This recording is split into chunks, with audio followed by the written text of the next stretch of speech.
Then a doctor will carve it into the shape of an ear. When a basic instrument appears, and if this is done with an expert, and this is because the ear can be attached. If you have a free arm trained for processes, or tries the jab and still pulls away, its insides get ripped out because the stinger stays in the skin. This leaves the bee without some of its internal organs, resulting in its death. If you accidentally touched a table saw, you'd probably think your fingers would be cut off. But this isn't always the case. You see, some modern high-end saws actually know the difference between wood and your skin. Once your finger comes in contact with these special saws, it immediately detects the electrical conductivity from your skin. This triggers an immediate mechanical response that stops the blade in less than 5 milliseconds. If you lose one of your adult teeth, the bone where the tooth once was can start to deteriorate. To prevent further damage, a dentist will fill the cavity with a synthetic material that mimics real bone. Once filled, a metal bracket is secured on top and the incision is closed. After the graft has healed, a large implant post is inserted into the new bone. Then, a small metal piece is screwed in and a porcelain tooth is secured on top. Have you ever wondered how this trick is done? It's one of those things where you know he can't actually be making the salt disappear, but it's still confusing to look at. Well, it turns out that the simplest explanation is the right one. Look closely at his hand during this shot. Do you notice how he sort of grabs his thumb here? Well, this is because he's using a prop called a Dofi finger. He holds it in his fist like a cup, fills it up with the salt, gets it onto his other thumb, and then grabs it off his thumb back into the first position. Watch it again and see if you can notice.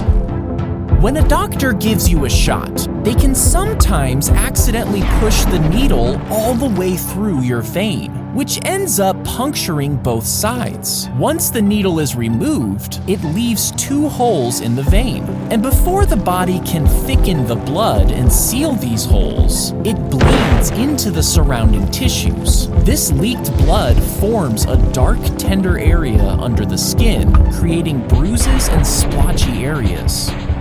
If you shot a bullet at ancient armor, some people think it could actually stop the impact. But armor like chainmail was designed to block slashing swords, and plate armor was even better at deflecting strikes by spreading the blunt force across more area, lessening its impact. But these materials weren't very good at stopping arrows, which had enough energy to enter the armor, so a bullet would have no trouble going right through.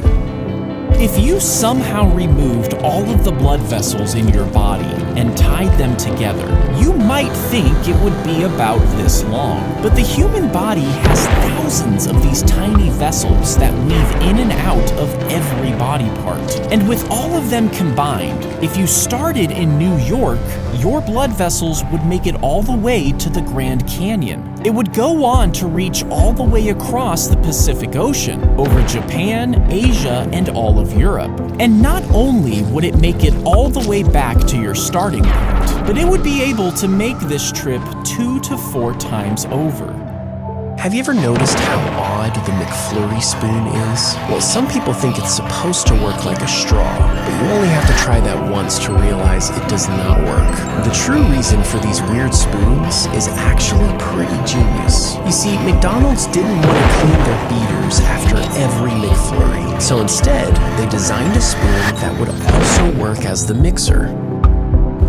If you get a splinter, most people just go ahead and pull them out. But sometimes they get lodged so deep into your skin that you can't reach them. If the area gets infected, it will start to swell as pus forms under the skin. This creates pressure around the splinter that can sometimes push it upwards towards the skin's surface. And if you're lucky, after a certain period of time, your body could have completely removed it from your skin.